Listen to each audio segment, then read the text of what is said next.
judgment is public enemy number one. Judging ourselves, judging others. And so the way we get stuck is it's really an outside in approach to life, right? Something happens and we judge it. We call it, bad, good. We label it.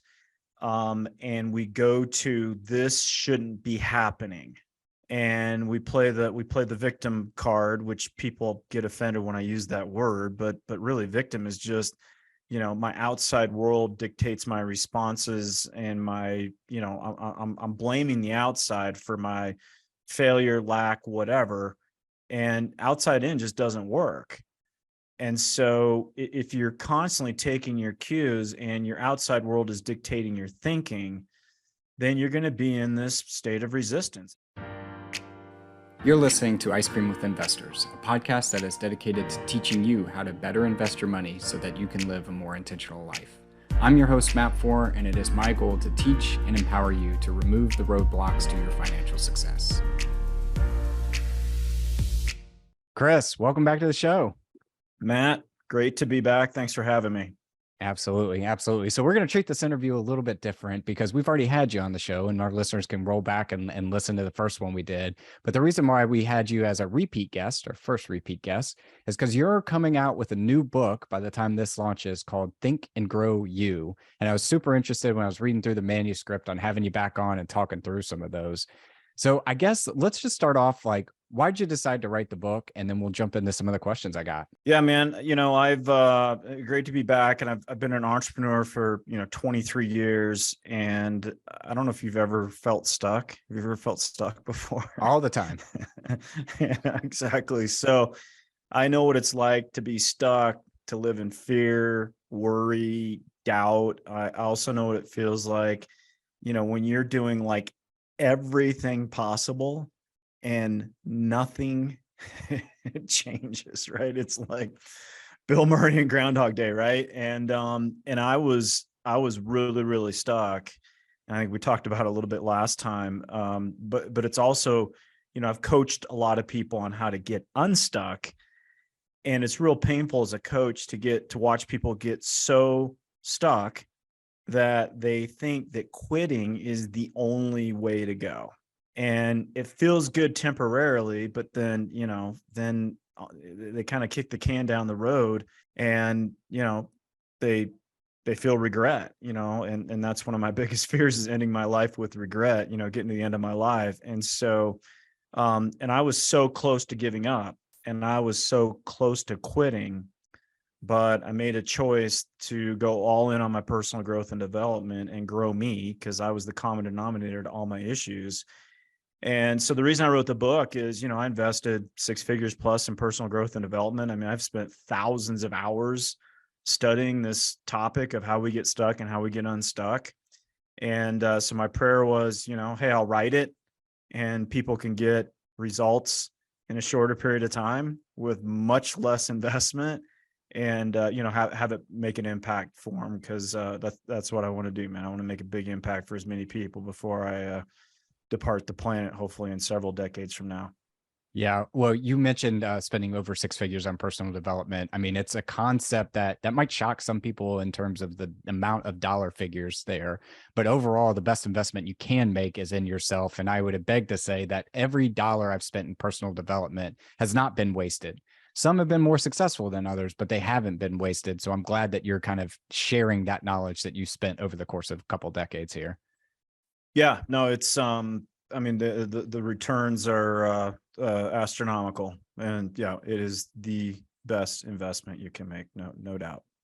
So let's start with this idea of being stuck. What do you mean? I mean, we've gone through a number of years here where it seems to be very choppy, ups and downs, and a lot of people are finding themselves in different roles or out of work or in a different place in their life than they thought they would be. How do people get stuck? What are the keys to being stuck? And then how do we become unstuck? Yeah, I mean, I think the key is, I mentioned the book Positive Intelligence in my book, and Shirzad Chamine wrote the book, unbelievable book. But he says judgment is public judgment is public enemy number one. Judging ourselves, judging others. And so the way we get stuck is it's really an outside in approach to life, right? Something happens and we judge it. We call it, bad, good. We label it. And we go to, this shouldn't be happening. And we play the victim card, which people get offended when I use that word, but really victim is just, my outside world dictates my responses, and I'm blaming the outside for my failure, lack, whatever. And outside in just doesn't work. And so if you're constantly taking your cues and your outside world is dictating your thinking, then you're going to be in this state of resistance. And resistance is what shouldn't be happening, right? And we're coming out of multiple years of pandemic where it was, this shouldn't be happening. And, I got impacted and there's nasty things that came out of that. But, our business grew and we had multiple record years on top of each other, not because we're better, not because we're, smarter or whatever. It's just, me and a leader of a group of people, like, yeah, it stunk. I didn't like it. It came down, but the quicker I could get to, this is what it is, the more I could create from that platform. And the example I give always, and in the book, is we get a flat tire and where do we go? Why is this happening? This shouldn't be happening. Who didn't fix that pothole? Like we go in there and meanwhile the flat tire is sitting there not caring. And so I always ask myself, like, how long do I have to put myself through the mental gymnastics to get to the point where I'm like, I have a flat tire, right? And just accepting that I have a flat tire. And I had a great coach for many years. I reference him in the book multiple times where he said, dude, you don't need to love it, but you need to stop hating it. And that was a little bit of our reaction to the pandemic from a business standpoint. And, we were able to pivot because we just said, okay, this is what it is. I don't like it, but I'm not going to hate it. And I'm not going to sit here with my head in the sand going, this shouldn't be happening. And so, once you get clear, I got a flat tire. Then the only two relevant questions are, what do I want? I want to be back on the road. Okay. What's the next thing I need to do? Get the jack. So the way you get out of stuck is you get out of resistance, you get out of this should not be happening, and you accept that it is. And it's only from that platform of acceptance that you can start making new choices, which leads to new actions, which leads to different results. Are you a stoic? Do you follow stoicism at all or anything like that? I don't know what happened to my Ryan Holiday emails. I'm a big Ryan Holiday fan. I need to go back in there and see what happened. My son's 21. He's a total stud. He got me into his emails, but yeah, I've read a bunch. Actually, my I think the email I sent out today had a Socrates quote in there. So anyway. Yeah, the only reason I asked that is because I in my part of my morning routine is to listen to some affirmations where I go through some stretching, and those affirmations here for the past, I don't know, 2 or 3 weeks have been more on the stoicism mindset. And a lot of them, if that's a new word for a listener out there, a lot of stoicism is essentially you can't change what happened in that situation. You can only change your reaction to it. And from what I'm kind of hearing, this is our resistance comes from putting a label on something that happens rather than saying, what do I want? And what's the next step? Yeah. Cause there's usually a blessing behind it. It's actually a chapter in my book. It's like, don't label it good or bad. And I talk about, what happened to me in my business that appeared from the surface. And my wife spent plenty of time telling me it was bad. And I was broke and stuck because I constantly did that. And it was shown to me, and I just, because of the growth and development and what I needed to do, I just told myself, you need to do something different. And so I got to acceptance on a really bad business situation. I got to it really quick within hours, and then took action from a different platform. And what came out of that was a incredible blessing. to my family, and then the family that came to us as a result of that. So very powerful not to judge. Yeah. Yeah. Well, in the book, you have 5 different pillars, and then underneath each pillar, you have sub pillars. We'll just call them up to 10 to 7 of each different pillar. I went and picked out a couple that I wanted to go over with you. But the first pillar that you have is get out of your own way. And one of your sub pillars was ego. And speaking of Ryan Holiday, he wrote the book Ego is Your Enemy. So I'm Yep. always interested in learning Yep. how our conscious, but more importantly, our subconscious ego gets in the way of us making good decisions. So talk to us a little bit about ego and how it gets in our own way. Yeah, no, and I love Ego is Your Enemy. That's a phenomenal book. And that book was given to me by a leader when I was trapped in that. And it is a phenomenal book.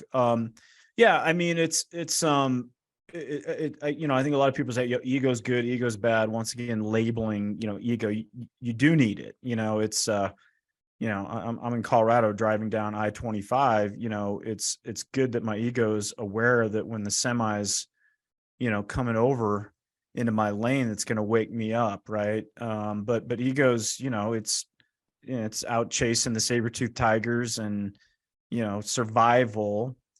And it's there to keep you comfortable and to keep you stuck and to keep you, exactly where you are.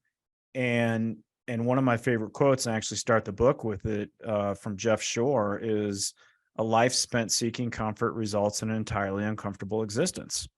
And we saw it in the pandemic. I mean, the people that got hurt the worst were addicted to being comfortable. And so ego wants you to stay in that. And the problem is you get used to dysfunctionality. And that's where I was. Great Recession, 2000, for a big chunk of my life, I didn't know it until I started working on myself. But, we were $250,000 in credit card debt. My wife's stressed out and my business isn't growing. And I started, Matt, getting used to losing. I started getting comfortable with it. And my ego was like, yeah, it's not your fault. It's your ex-wife. It's the economy. It's your team. It can't be you, man. No, can't be you. And then finally, when my back was up against the wall, I had to wake up and I had to realize that I created the whole problem. And part of the stuff that I talk about is I had to humble down and look at my actual results and know that ego was not my amigo. And when I connected the price that my family was paying for me staying comfortable, me paying attention to my ego, me staying in that world, man, it was devastating, Matt. And I was staring down divorce number 2 and not seeing my kids and bankruptcy and getting rid of my business, and holy crap. So I had to become super aware of how I was getting in my own way. And one of it was just quieting and not paying attention to my ego was it's a forever project. I don't have it all figured out, but I'm a hell of a lot better than I was many years ago. I think ego is not my amigo might be the quote of 2023 that I've heard so far. Be a hard one to top. I stole it, but sure. Sure. It's somebody said it, but I stole it. Well, and what I'm hearing from that conversation around being humble and not allowing your ego to get in the way is finding pockets of your life where you can go learn a new skill or be uncomfortable or something like that. We started in our family learning Spanish this year, and I know enough Spanish to sound really, really impressive to somebody that doesn't speak Spanish. But what I've learned living in Florida is I don't know Spanish at all. So we're trying to take that on as a task to go learn, and that kind of humbles you and helps you understand some of the things that you might be good at, I guess. So is that kind of a good place to start, as something that you don't know and go learn that? Yeah. I mean, I think that helps. I mean, I think doing new things and I think that's all really important. And but I also think it's really important to sit down. I actually made a post this morning on my weekly email called "Thank God It's Monday," and I call it the ultimate focusing question. And it is, What am I thinking and what must this be creating? And I think one of the first steps of getting unstuck is to actually, for me, and in my book, I give numerous journaling exercises where it's like, okay, me plus a thought equals a result. So if I don't like the result, then there's me, and then there's my thinking. And so the first thing I always do is I was stuck with money. So one of the things I had to do is actually sit down and go, okay, here's this word money. What do I make up about the word? So if you don't have a result in your life, whether it's money or health or relationships or whatever, if you don't like the results, to change the results, you got to change the thinking. And so I had to go through a process of inventorying all my money head trash. Money's hard to make. Money's hard to keep. When's the shoe going to drop? Rich people suck. You can't, rich people make money on the backs of poor people. So when I inventoried all that, man, I was like, well, of course I'm broke because my stories are horrible. And of course I'm stuck because of where my focus is. So then the work was, well, what's the empowering story I want to have? And then I had to start creating focus on that. So stuck is always created by a reaction to something you don't like. And then it's the repetition of the thought that keeps you stuck. And so new thinking, new results. Yeah, I think that's one thing everybody can do from listening to this episode is really go journal what your relationship is with money and what are the words you associate with money. Because what I've found is when I have that conversation with folks, it's usually some sort of inherited knowledge that they've transferred over their childhood into their adulthood. But rich people suck. Somebody else has to do the money. I'm not good with money. Those sorts of things that are ultimately your limiting belief. Yeah, no, and it's yeah. I mean, by the time we're 18, we're like 100% programmed in our lives. Good people, Yep. bad people are good, people are bad, money's good, money's bad, whatever it is. And what studies have shown, the ultra wealthy, they had the same limiting beliefs handed to them, but at some point of their lives, they actually sat down. For me, it was, I'm 51, I was 37. And I was like, what's creating this, right? Why does this keep creating broke? Well, I should probably inventory it and begin to question it. And of course, it was just unconscious crap I borrowed from my parents, who borrowed from their parents. I mean, like literally, Matt, generations of unchecked stories.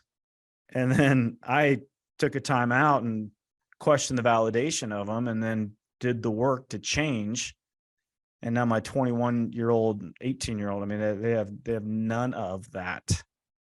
Right. They have none of that. Setting the future of generations ahead. Yeah. And they're way better than me. And I think what we're talking about right now is this concept that you're calling the shift. And in the shift, I noticed you had this concept called the what if. Talk to us about what is the what if? Yeah. I mean, it's, so basically, I realized that I created broke, I created the mess, I created the disaster, got to acceptance, but I knew I had to change. Right. And that's kind of the theme of my book. I hope it flows all the way through. There is, you definitely need to humble down a little bit. You got to be willing to change, but you got to do the work, but you need to understand that it's worth it to do the work. That's kind of my message throughout the book. And I use that with, lots of stories, but basically I'm like, all right, I need new answers because, I hired a coach for years and he said, okay, based on results, how's your way working? Freaking hated that question, right? Like, but that's right. He was a mirror for me. He's like, okay, based on results, how's your way working? So I'm like, okay, I got to start thinking different, doing different. And so I hired another coach just for a couple sessions. He was a mindset guru, good friend of mine. I paid him $375 that I didn't have. And we do like this hour and a half, 2 hour session. And he's like, what's the goal? I'm like, I need to double my income or my wife's leaving me because she She doesn't want to live with a broke dude anymore. She's done. And so we got to get rid of all this debt. And the only way I can get back to financial break even is we got to double it was a decent 6-figure income before, but I'm like, I got to double it.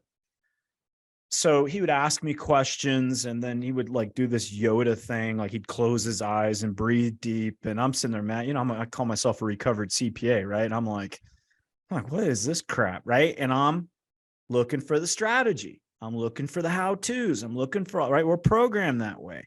Right. Especially guys, I got to fix this thing. All right. I just got to work harder, do this. And then we end the 2 hours, already paid him.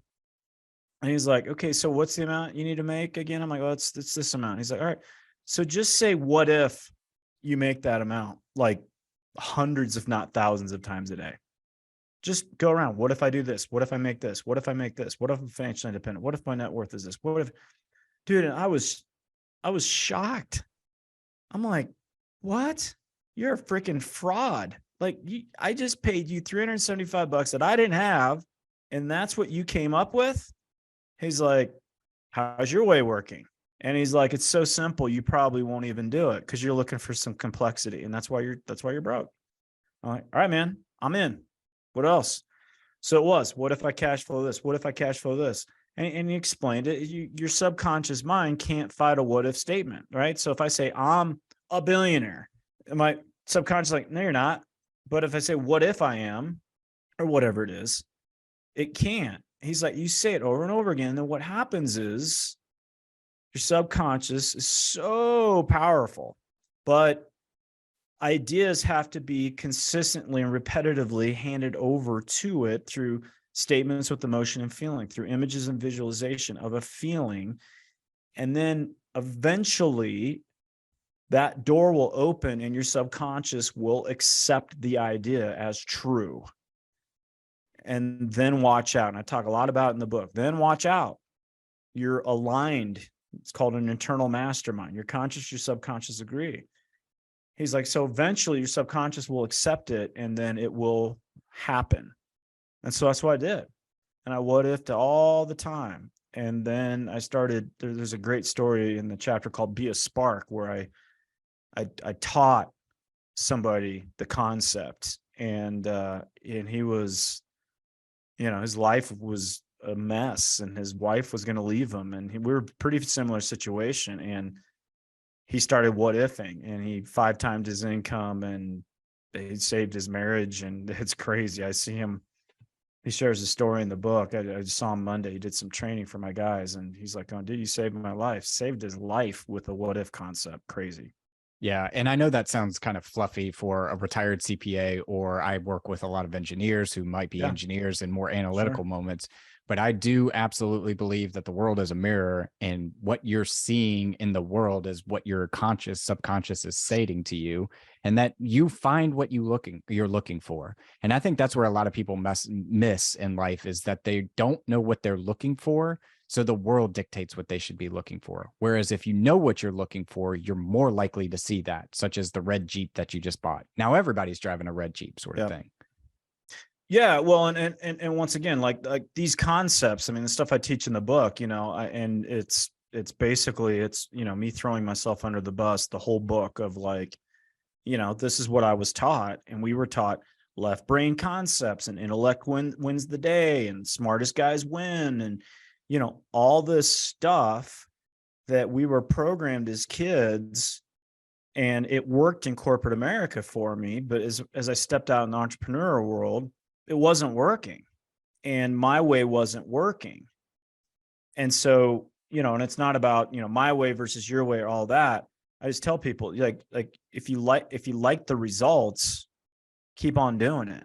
If you don't, then, something has to change. And so, like, okay, yeah, I mean, you got, dude, I know tons of broke smart people. Mm-hmm. Smarts has nothing to do. I know a lot of broke CPAs. I know a lot of broke engineers. I know a lot of, and my 21-year-old is a software engineer, and I'm like, the software has to get upgraded, right? If it's going to go to the next level. And so this dude had to do a massive upgrade because my software was, what's the example I use? Do you remember compact computers? Oh yeah. Oh yeah. That was right. Compact was the deal, right? Yep. Yeah. I was running around with, a compact operating system. I'm gonna get my terms screwed up, but I had a compact operating systems, and the Windows 12 or whatever wasn't coinciding or whatever. I'm hardware, software, whatever. But Yep.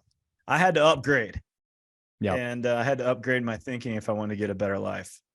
So we've gone through get out of your own way and then making this shift. The next pillar that you had was really around relationships. And I'm interested in what you think is the most important thing about managing relationships that people don't do. I mean, I think we've talked a lot about on it, where it's like, what am I focused on in that other individual? Is, and it's, once again, it's so easy to, like, our brain's familiar with judging other people for what they're not. It takes work to see people the way they want to be seen. And, so and that happens the more you improve the way you see yourself. Right. I think that's pretty important that you said it takes work to see people the way they want to be seen. Dive into that a little bit. What do you mean by that? And then how do we see people the way they want to be seen or understand the way they want to be seen? Well, I mean, I think there's a couple things there. One is just, once again, understanding that judging others and judging ourselves is the number one way we stay stuck. It's judgment is public enemy number one. Shirzad Shamin, once again, it just is. And so as I was, beginning to do the work and just going, okay, if I want to have a better life, and to have a better life, it takes energy, right? And for me, it's not time management. I'm a planner. It's energy management. So I was watching all my energy leaks that were happening. I'm 51, Matt. My energy's better at 51 than it was at 41. And and maybe I'm in a little bit better shape, but the mental resistance has been eliminated. And judgment, nothing sucks your energy more than judging others and judging yourself. And so, and my judgment project it's just infinite. So I just started becoming aware of when I judged. And it was that person's walking down the hall and I'm like, they're that, they're this. Like, it's insane. The chatter Yep. in your mind. And one of my major goals, and it's a forever game, it's an infinite game, but I'm way better. I wanted a quiet mind. I wanted a peaceful mind. And so I had to start becoming aware of when I was judging others and break the pattern, right? So instead of seeing that person and going, well, they're this, now it's like, okay, mentally bless you, right? Love to you. Like, you got a bunch of engineers like, what is this guy talking about? But it's when we arrived as perfect little babies, we didn't judge anything. We were just perfect babies that deserved to be loved and have great lives and be taken care of. Well, personal growth and development is about, unlayering all the garbage that gets piled on. And so, and the other thing I recognize is the things I don't like in others is something I don't like about myself. And so projection became a tool for me to go, interesting. I don't like that in that person. Well, let me journal on that. There's something about me. So the awareness of judging, not trying to fix it, not trying to, all right, if you got a bunch of left brain people on here, it is the awareness of it. And it's the awareness of going, well, that's not, it just doesn't serve me. And you don't judge yourself for judging, right? Yeah. Like, don't beat yourself up. It's just curious. And so it'll come up. I still do it way less than I used to. And then I'm a Christian guy. I'll cite a scripture to break the pattern. Or if you're not, it's just, some affirmation or whatever. But but I wanted to start breaking the judgment pattern because it was such a massive energy leak. And then I think the most important topic in that relationship pillar is forgiveness. And I know that it's one of the reasons why I wrote this book, because, I do a lot of keynote speaking, and the commitment I've made for many years is I will always end with teaching that, but telling stories of how forgiveness has transformed my life. And when I come off the stage, Matt, I feel like I delivered a lot of content. I feel like I hit a home run or whatever, and I feel good about myself, and my ego is probably propping me up at an all-time high, right? And people will be lined up wanting to talk to me, and all they want to talk about is the forgiveness piece. They are like, you're telling me that I have to forgive fill in the blank. Don't you understand what they did to me? Don't you understand how horrible they are? Right? It's unbelievable. And I got it because my coach said, if you don't do it, you're going to be a miserable SOB the rest of your life. So forgive your ex-wife. Yeah. Was the project he gave me. And dude, holy crap. Transformed my world. Well, just the idea of energy management. I mean, that sounds mentally taxing to me. And I wasn't in your shoes of having to carry that resentment around. And I think for most people out there that are listening to this, I want to differentiate time management and energy management. I get energy from doing certain levels of activity where other activities are energy drainers. And to your point, I never even thought about the idea of judgment being an energy drainer. Oh, I wish I could fix this. Oh, I wish they would have done this differently, and things like that. And to stop that, what you could do is just have a pattern recognition. If you see yourself doing this, insert another pattern. Yours was scripture. Somebody else's could be transferring a rubber band from one arm to another, Sure, or transferring absolutely. a ring, something to Yep. break the pattern so you don't fall into that loop of judging. Yeah. Yeah. It can be physical. It could be, for sure. Yeah. Love it. So the fourth pillar is really developing a game plan. So we've gotten out of our own way. We've made the shift. We're starting to manage our relationships better. Now we need to come up with a game plan. And in this section, I highlighted the idea of something as a project. It's not a problem. So talk to us about what is a project versus a problem. Yeah. And I wrote the book, and I want to emphasize, like, there's somewhat of an order, but I mean, I had to write it in an order, right? And I think one of the mistakes people can make, especially if you're into personal growth and development, is I'm going to do a bunch of work and fix myself. Then I'm going to execute my plan, and you'll be waiting your whole life.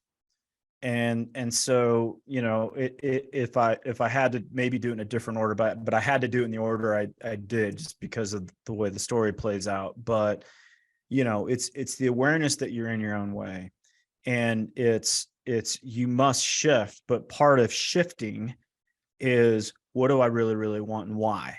And getting clear on that, right? You got to know where your point A is and where your point B is and all that, right?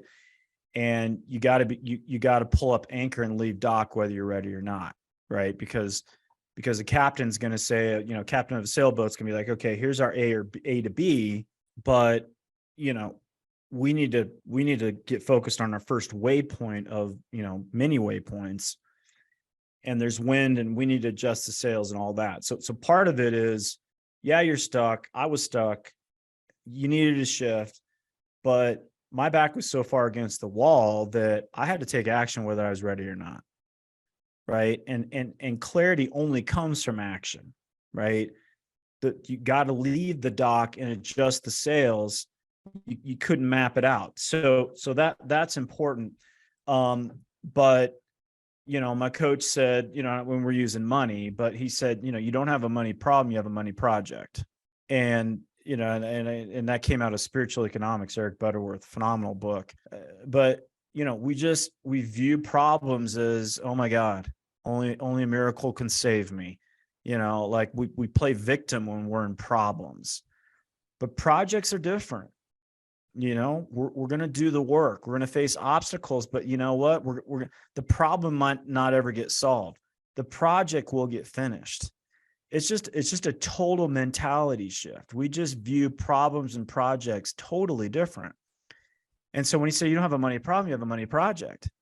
And I was like, "Oh, that's interesting." He's like, you gotta work on your program. You gotta, right. You gotta, you gotta do some how-tos and get the budgeting and make some small changes and do that. He's like, you just stay on the project, right? Communicate with your wife. Don't go high, all these things that we had to do. But he's like, but eventually you'll finish the project. And it just once again gave me different energy. And energy's everything, right? And it transformed my world. Yeah, and what I'm hearing is this idea of the vocabulary you use matters, right? So project and problem can shift our vocabulary a little bit. Something is happening to me, it's happening for me, or different ways that we can change the vocabulary that we use to talk to ourselves to get us going in a better direction. Well, yeah, and that's that's part of the book too. Is I had to get mindful of it's Chad Hemstetter, right? What do I say when I talk to myself, right? Like I had to get mindful. It's called metacognition. It's the capacity to think about what I think about. And so I had to become very aware of what I was thinking about. And once again, what am I thinking about? What must this be creating? But also, and you probably, I mean, you know this, Matt, when you verbalize something, it's like 45 to 50 times more powerful than just a thought. Yep. And so I limited the word but, try, can't, out of my vocabulary. My new newsletter I put out once a week. It's called Thank God It's Monday. Because I started Mondays with going, Mondays suck. I hate Mondays. I communicated that. Yeah. I found what I was looking for. You changed it into Monday as an opportunity. Yeah. I said Mondays are always awesome. And we're shooting this on a Monday. I've had a rocking Monday so far. And Mondays have always pretty much been awesome for the decade plus since I've been telling myself that. So what you think, but what you verbalize is infinitely powerful. So you got to be mindful. Yeah. Well, the last pillar you talk about is this idea of the dream and knowing what you want. And I feel like we were saving the gold for the last one here, because knowing what you want is probably the hardest part, and having clarity on what you want is probably the hardest part of any journey. How do you help people understand and know what they want? Yeah, I mean, I think it's, I've been blessed to have like world-class mentoring, like just, I mean, unbelievable people in my life. And, I'd sit through trainings and, and all the top players would say the same thing. You got to know what you want. You got to know your why. You got to it's like one of the most beat up topics in personal growth and development. And I did what most people do. I would write down, I got to know what I want. Yeah. Okay. I got to get to that. Okay. All right.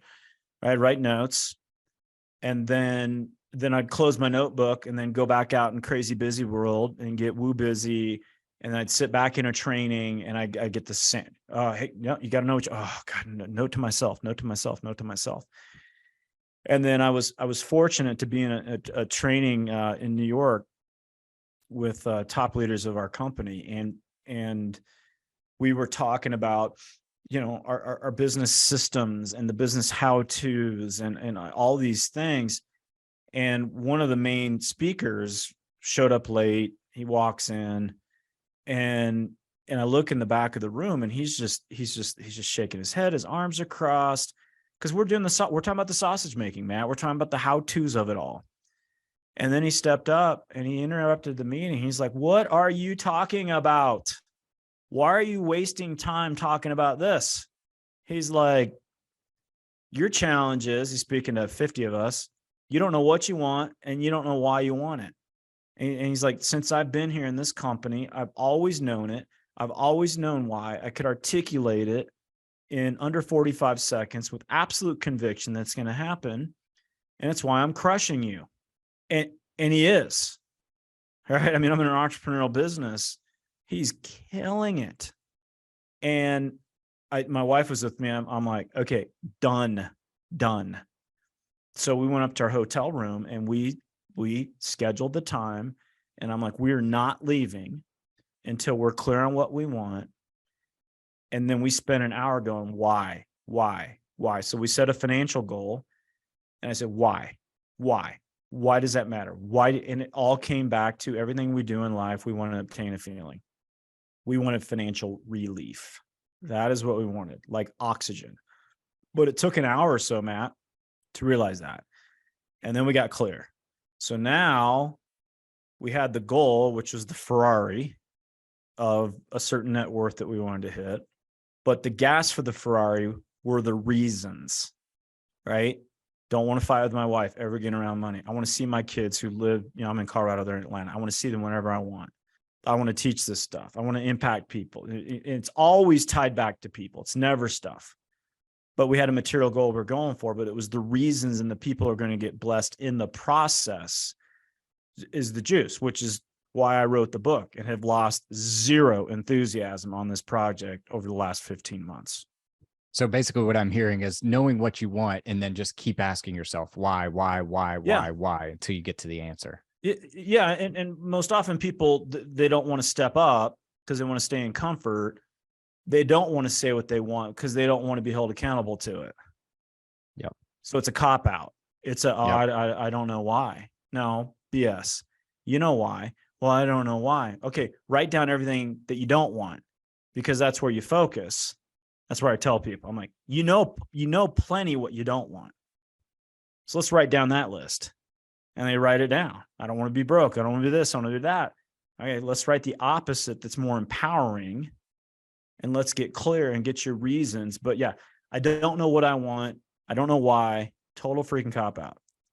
And you must spend the time to do the hardest working on the planet, which is thinking.